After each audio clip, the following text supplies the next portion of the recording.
Hey, my name is James Nicholson and welcome to my YouTube channel. In this video, I want to talk about house prices. What happened in 2024? You can see probably from the title, they're up 1.5%. That is actually an improvement over 2023 where house prices dropped. In this video, I'm going to tell you how much each type of property is worth. We're going to talk about detached houses, semi-detached houses, flats, and all of that wonderful information. And we're going to talk about what we're expecting to see in 2025. Is it going to be a return to growth? Or maybe because of stamp duty going up in March, are we expecting house prices to go down? Well, we're going to talk about that and more in this video. If you're new around here and you haven't done already, do subscribe to the channel over there and hit the bell notification. We're on the way to 33,000 subscribers, which is insane. Every day we talk about house prices, mortgage rates, property investing, and much, much more. So that's a reason to subscribe. And let's get some more views on this particular video by smashing like, tickling like, doing something to that like button. That really helps with the YouTube algorithm and that helps the channel grow. So thank you to everybody that does that. So who's got this data? Zoopla. And Zoopla have some good data. They do some good forecasts. So I'm going to talk about that, and they've got some data from Land Registry in here as well. So it's really interesting just to see what's going on in the market. And I like lots of different data sources because they give me the opportunity to form my own opinion. Now, in the market this year, there have been some different results in different places, and that has frustrated a lot of people that watch the channel. I get it, because maybe one video we're talking about house prices going up, maybe Rightmove say that, and then maybe Halifax say house prices are going down. But the consensus is pretty much everywhere now that house prices did in fact go up in 2024. But how much? 1.4%. So house prices up 1.5% in the year, which isn't bad. But in real terms, actually means they're down, doesn't it? Because inflation has been higher than 1.5% all year. Yes, we did get to below 2% for a time, but even when we did, it was only for a month and it wasn't 1.5. And so in real terms, the value of the pound has dropped and house prices have in fact dropped. But that's a better way for them to drop, because if you've got debt on a property, that's been eroded slightly. And it also means that you're less likely to go into negative equity. I'd rather my house price drop by inflation than in real terms a real drop in cash value. So that's important. How did we do last year? Well, house prices in 2023 were down 1.2%. So that's good. And in real terms, they were down significantly last year, weren't they? Because you had high inflation. I don't know what the average was last year, 7-8%, something like that maybe.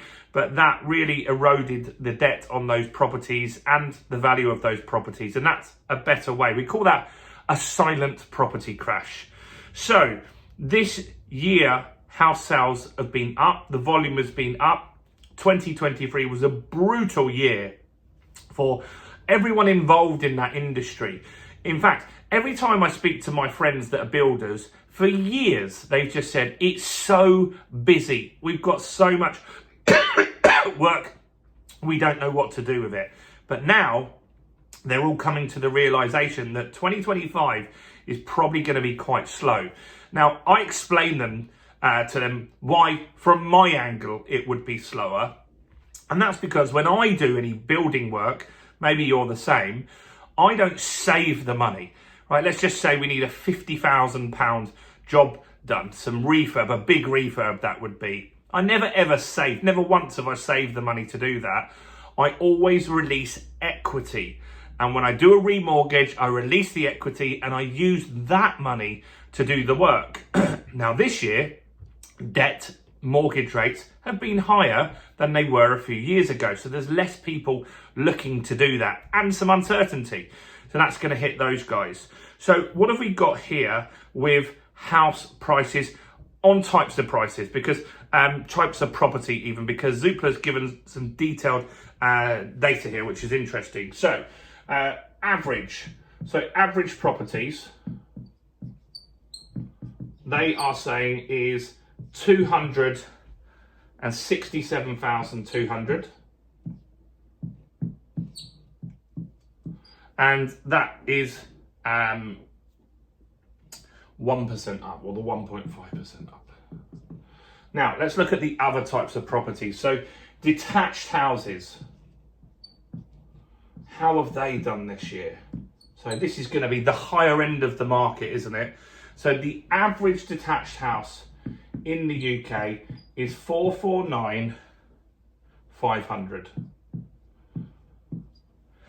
And that is up a smidge, 0.2%. So not really much movement there. And we have been talking about that. The bigger properties are the ones that have taken ages to sell and had the biggest price drops percentage-wise, if they've had to drop. Let's look at flats. So flats don't often go up as much as you don't think. There's a lot happened with flats this year. We've had the Leasehold Reform Act. A lot of people, well, the government promised that was going to mean cheaper lease extensions. Didn't quite happen as we hoped. It got passed legally, but it's not an active law yet. So you can't go to your freeholder and extend your lease to 990 years. If that does get the rubber stamp and start going through properly, I do think that flats even will get a quick jump in prices, maybe a couple of percent for 1 year. So the average flat in the UK is 192,100. So how much have they gone up this year? 0.3%. So they've struggled as well. There is a lot of developers that overbuilt and they're just struggling to sell the stock at the moment. And so it's just sitting there. So there's kind of going to maybe be some price wars on that. Semi-detached, how's that done? These are very popular, obviously. A lot of these around the UK. 273,000. 900 is the average. And these have really outperformed the market at 1.6%. So obviously that helps with the affordability. So it's the lower end of the market, excluding the flats, that's done really well here. Terraced houses. Lots of these up north. They average now 236,700. And they've gone up the most, so 2.1%. So interesting data there on the different types of property. It shows that the higher end of the market has definitely been the slowest and the hardest hit. It's really not done very well. And flats haven't done particularly well, but they never go up as quickly, flats, as houses do. Houses always outperform the market. So the expectation is that in 2025, that house prices will still do quite well, and 2.5% is the expectation from Zoopla, at least, on what they're thinking will happen. Now, they've said in that data as well that a lot of those house price gains are similar to what I've been saying. They will happen at the early part of the year because you've got the stamp duty going up in April. There's already an influx of business of people that just want to get the deals done prior to that stamp duty increase. So that's something to keep an eye on. Mortgage rates, they don't feel will particularly change too much this year or 2025. They think they'll be fairly flat throughout the year. If pay rises happen, affordability will be improved. And that will obviously support the property market. So it's interesting data there. Last thing I do want to say to you guys is, look, 2025, there's going to be some bargains round, and it's a great time to consider being a property investor. And we have a program called The Fundamentals of Property Investing. It's very, very detailed. More than 1,000 people that watch this channel have invested in that. It's a one-time fee, not a monthly recurring, and it's not thousands of pounds like every other channel that you see on here. It's just £25 for Black Friday, one time. So I'm going to put a link in the description. Grab it while it's discounted by more than 90%. Like I said, more than 1,000 people have enrolled in that, and you'll get some really, really good information. And you could complete that by the end of 2024 and really set yourself up for 2025. So do check that out. Do check out all the other content on this channel as well, including this video right here.